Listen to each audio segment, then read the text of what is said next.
Mwanamfalme mwenye furaha. Mwanamfalme mwenye furaha alisimama juu ya nguzo ndefu, aking'aa kwa dhahabu laini, huku akilitazama jiji lililo chini yake. Watu mara nyingi walisimama kumtazama, wakivutiwa na uzuri wake unaong'aa. Lakini nyuma ya tabasamu lake tulivu, kulikaa huzuni ya kimya moyoni mwake. Ni sasa tu ndipo aliweza kuona mateso ambayo hakuwahi kuyaona alipokuwa hai. Tarumbeta mdogo aliyekuwa akielekea nchi za joto alisimama chini ya sanamu kupumzika kwa muda. Upepo kutoka jijini ulikuwa baridi, lakini kwa namna fulani ulionekana kuwa wa kufahamika. Alikunja mabawa yake chini ya mwanamfalme wa dhahabu na kutoa pumzi ndogo ya uchovu. Wakati huo huo, tone la chozi la mwanamfalme lilianguka na kugusa kichwa cha tarumbeta.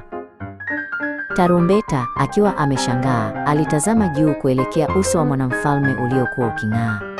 "Kwa nini unalia?" aliuliza kwa upole. Mwanamfalme akaanza kuzungumza kwa sauti ya kutetemeka lakini laini. "Nilipokuwa hai, sikuweza kuona mateso haya. Sasa naona huzuni ya jiji hili lote."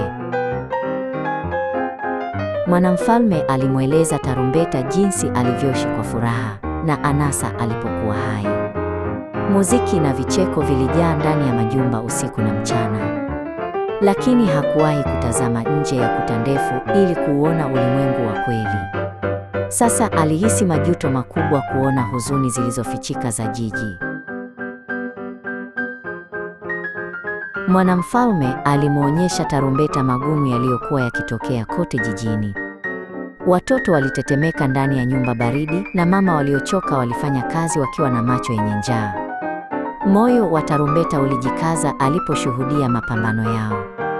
"Ningependa kuwasaidia sasa, hata kama ni kuchelewa," alisema mwanamfalme.